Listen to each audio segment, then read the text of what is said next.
আসসালামু আলাইকুম এভরিওয়ান। সবাই কেমন আছেন? আল্লাহর রহমতে সবাই ভালো আছেন আর আল্লাহর রহমতে আমি অনেক ভালো আছি। তো আজকে সকালে ঘুম থেকে উঠেই ১ম এ ব্রাশ করে হাত মুখ ধুয়ে নিব। আর এখন থেকে রেগুলার ভিডিও দিব। সবাই প্লিজ আমার ভিডিওটা দেখবেন। আর অবশ্যই ভালো লাগলে লাইক করবেন, শেয়ার করবেন। আর যদি বেশি ভালো লাগে তো অবশ্যই সাবস্ক্রাইব করবেন। আর যারা ইতিমধ্যে সাবস্ক্রাইব করেই দিয়েছেন তাদেরকে অসংখ্য ধন্যবাদ, অসংখ্য ধন্যবাদ। তো তারপরে চলে আসছি, হাত মুখ ধুয়ে চলে আসছি আমি আমার সকালের একটা ব্রেকফাস্ট তৈরি করতে। তো সকালে ফার্স্টে আমার চা না খেলে দিনটা শুরু হয় না। এটা আমি সব ভিডিওতেই বলি যে চা না খেলে আমার হয়ই না।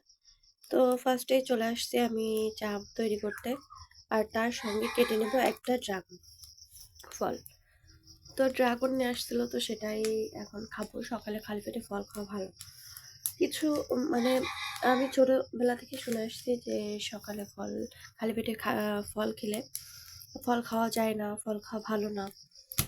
তো এখন এখন দেখছি যে সকালে খালি পেটে ফল খাই ভালো। কিছু কিছু ডাক্তারদের দেখি, তো সেটা থেকে এখন সকালে উঠেই যেকোনো একটা ফল খাই, তার সঙ্গে একটা শসা খাই। বাট আজকে শসাটা নাই, তো তার জন্য শুধু চা আর ড্রাগনটাই খেয়ে নিব। আর সকালে চা খেলে না মনটা একদমই ফুরফুরে হয়ে যায় আর অনেকটা বেশি এনার্জি আসে। তো আমি চা খাচ্ছিলাম আর এই ছোট রুমের জানলাটা খুলে আমি একটু বাইরে দেখছিলাম আর নিরিবিলি বসে বসে চা খাচ্ছিলাম। তো চাটা আমি উপভোগ করতেছিলাম, খুবই ভালো লাগতেছিল। আর তার সঙ্গে ড্রাগন। তো নিজের জন্য একটু সেটা ৫ মিনিট হোক, ১০ মিনিট হোক বা ১ ঘন্টা বা আধা ঘন্টা নিজের জন্য একটু সময় বের করা কিন্তু খুবই নিজের জন্য ভালো। মানে সব কাজ করতে ভালো লাগে। নিজের জন্য যদি একটু বাড়তি সময় পাওয়া যায় বসে নিরিবিলি চা খাওয়া, একটু গল্পের বই পড়া, তো খুবই মনের ভিতরে ভালো লাগে, খুবই ভালো লাগে। তো প্রতিদিন একটু চেষ্টা করি নিজের জন্য একটু করে একটু সময় বের করা, সেটা রাত হোক বা সকালে নামাজ পড়ে ভোরবেলা হোক। সবাই এটা চেষ্টা করবেন, দেখবেন সারা দিনটা অনেকটা বেশি ভালো যাবে, অনেকটা বেশি মনের ভিতরে ভালো লাগবে আর কি। কাজ করতেও ভালো লাগবে, এনার্জি পাওয়া যাবে। আমিও সেটাই চেষ্টা করি। তারপরে আমি চলে আসছি রান্নাঘরে। তো রান্নাঘরে ফার্স্টে আমি রান্নাঘরের জানলাটা খুলছি। আমার রান্নাঘরটা অত বেশি ভালো না, অত হাই-ফাই না। কারণ এটা হচ্ছে আমার নিজের তৈরি করা না। এটা হচ্ছে আমার শাশুড়ির রান্নাঘর। তো আগের আগের কালের রান্নাঘরগুলো যেমন হয় তেমনই। আর অনেক পুরানো হয়ে গেছে, তো তার জন্য দেয়ালের উম প্লাস্টারগুলো নষ্ট হয়ে গেছে, উঠে যাচ্ছে। তো আমি ঠিক করতে চাইছিলাম, বাট তারপরে ভাবলাম যে এখন আর খালি এখানে টাকা নষ্ট করার কোনো প্রয়োজন নেই। যেহেতু আমরা ১-১.৫ বছর বাদেই ঘর করার সিদ্ধান্ত নিচ্ছি আর কি। তো যখন ঘর করব তো সবগুলো তো ভেঙে ফেলতে হবে। তো এখন আর এই পুরনো রান্নাঘরে টাকা খরচ করার কি দরকার? তো সে টাকাটা আমার থাকলে আমি অন্য কাজে লাগাতে পারবো বা আমার ঘরে তখন ভালোভাবে রান্নাঘরটা করতে পারবো। তো সেটা ভেবে আর রান্নাঘরে হাত দিই নাই, যেমন আছে তেমনই তার ভিতরে একটু গোছায় রাখার চেষ্টা করি।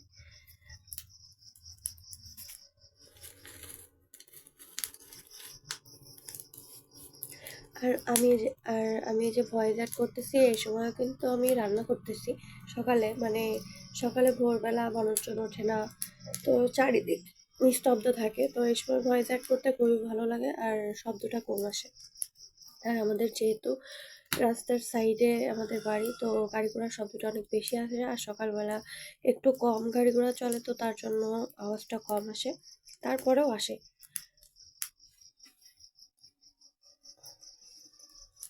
তো আজকে দেখেন, কথা বলতে বলতে আমার টুকিটাকি কাজ বাইরে হয়ে গেছে। এবার রান্না করব।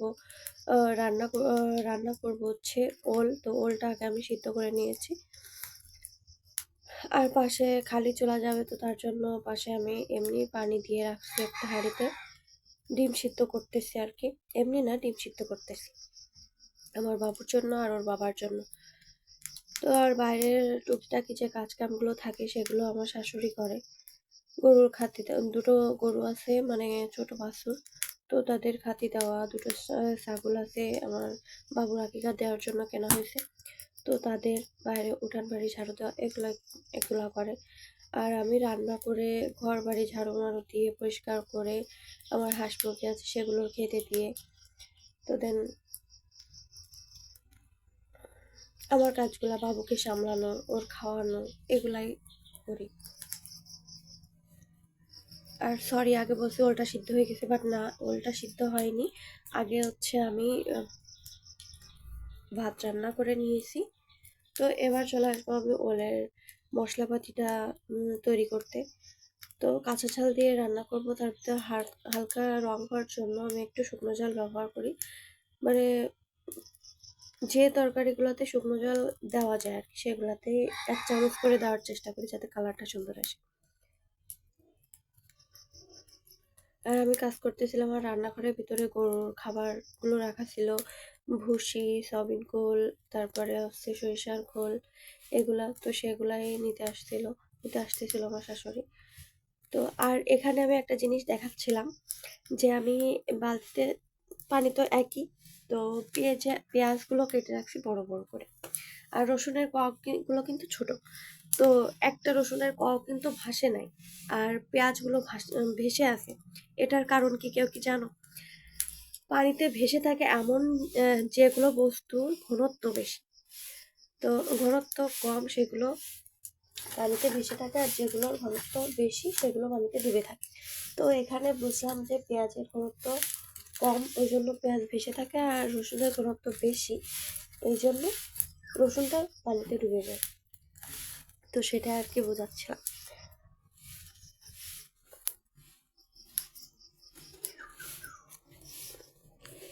আর মশলাগুলো আমি ব্লেন্ডারে করে নিয়ে আসছি এই কারণে, শিলে বাটলে আমার পায়ে, মানে ঝাল বাটতে গেলে ঝালের রসটা এসে পায়ে লাগে, আর খুবই জলে, হাতে লাগলে হাতও জলে। আর যেহেতু আমার ছোটো বাবু আছে, হাতে মাতে লেগেও আবার কান্না করলে কোলে নিতে হয়।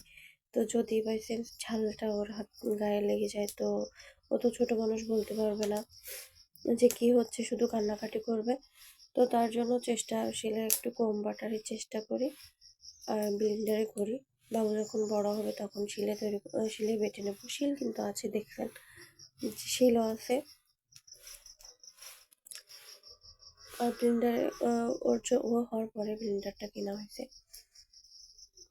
তো ওলটা কষায় পানি দিয়ে রাখছি, তারপরে চাউল ধুয়ে নিচ্ছি। তো চাউলটা ধুয়ে এবার আমি যে পানিটা পাশে গরম রেখে দিয়েছিলাম, তো সেটার ভিতরে দিয়ে দিলাম। আর তারপরে বাইরে চলে আসছি, বেলা হয়ে গেছে একটু আমার মুরগিগুলা ছেড়ে দিতে। তো মুরগি আছে আমার 2টা মুরগি, তো ওদের সাপ উঠছে, 11টা বাচ্চা ফুটছে।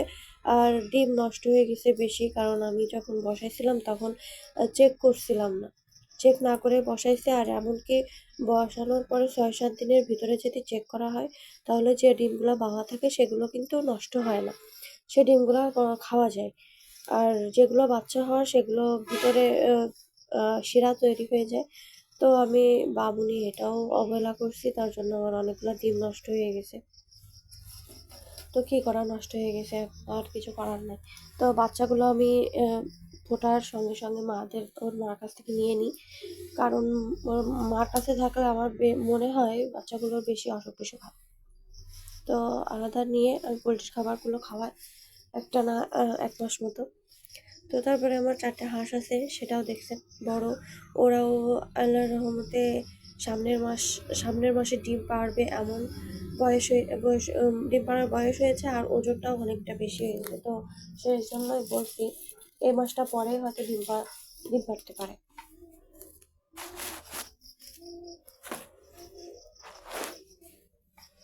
আর তারপরে চলে আসলাম আমার এই যে কুশন কাভারটা ডিজাইন করেছি।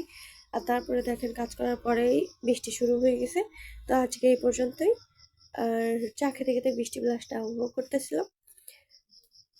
আর এখন তো প্রায় বৃষ্টি হয় প্রতিদিনই 1-2 বার করে। তো আজকে এই পর্যন্তই।